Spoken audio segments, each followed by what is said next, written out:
नमस्कार प्रिय छात्र और छात्राएं, मैं जितेंद्र कुमार रावत अमन कंप्यूटर शॉर्ट हैंड सेंटर आपका हार्दिक स्वागत करता है।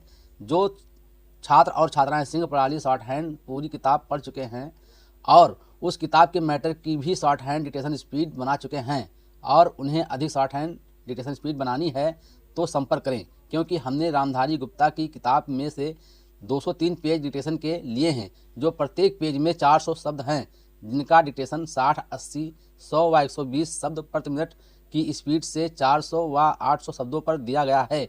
जो छात्र व छात्राएं विधिवत रूप से इन मैटरों का होमवर्क करके व्हाट्सएप पर चेक करा के अपनी शॉर्ट हैंड डिक्टेशन स्पीड बढ़ाना चाहते हैं या आउटलाइन प्राप्त करना चाहते हैं या शॉर्ट हैंड पढ़ना चाहते हैं तो संपर्क करें। Mobile number 91 98 94 39 41।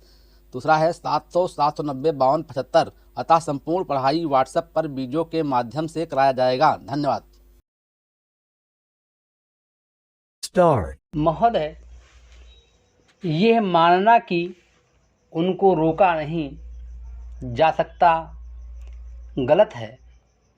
इस महंगाई को रोकने के लिए कुछ विशेष कदम उठाने होंगे, कुछ विशेष काम करने होंगे। एक विशेष चीज़ जो इस बजट में आई है और जो घबराहट पैदा करने वाली है, ये है कि देश की पैदावार तो बढ़ रही है, देश का विकास तो हो रहा है, लेकिन इसके साथ ही साथ देश में बेकारी बढ़ रही है और ख़ास तौर पर पढ़े लिखे लोगों की बेकारी बढ़ रही है। लोगों का बेकार होना खतरनाक चीज़ है।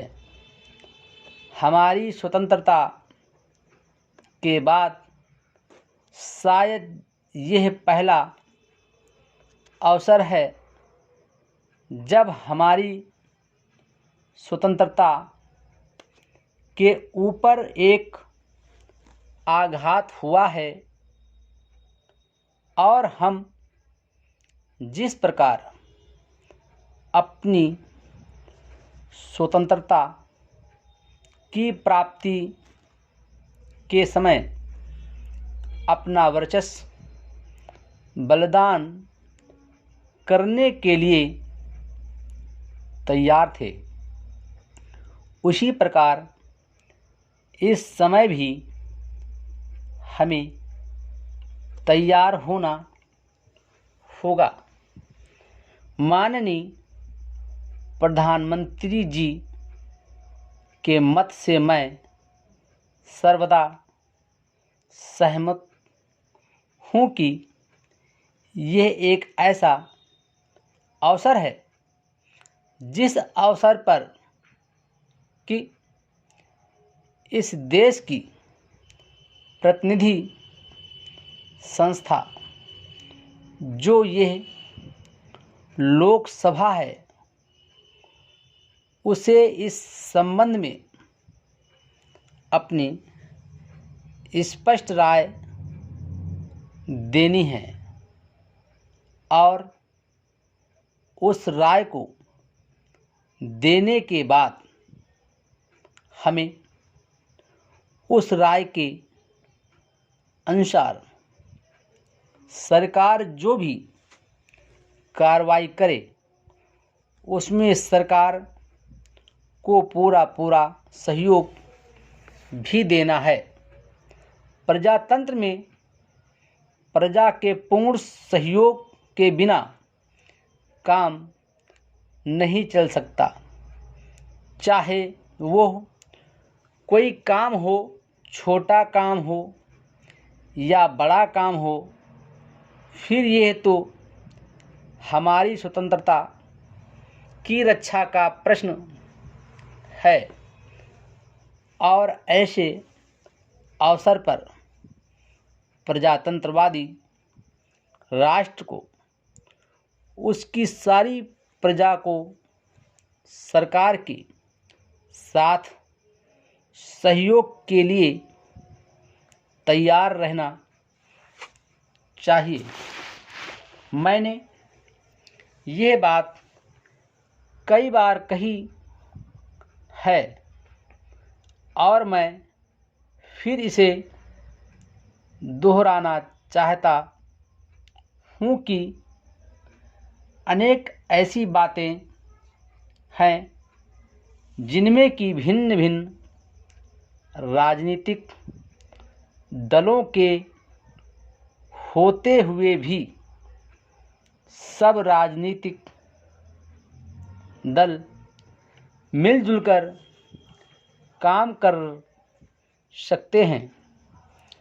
यह एक ठीक इसी प्रकार का अवसर है। मैं अपने प्रधानमंत्री जी की वैदेशिक नीति का बड़ा भारी समर्थक रहा हूँ और कल इस सदन में इस संबंध में जो बहस हुई उससे भी यह पूरा परिणाम निकाला जा सकता है कि जहाँ तक हमारी वैदेशिक नीति के सिद्धांतों का संबंध है, वहाँ तक इस सदन का कोई दल, इस सदन का कोई भी सदस्य उन सिद्धांतों के विरुद्ध नहीं है। कल मैंने बड़े ध्यान से अपने साम्यवादी दल के नेता का भाषण सुना। उन्होंने यह कहा कि मूल प्रश्न हमारी मूल नीति के समर्थन का है। Full stop.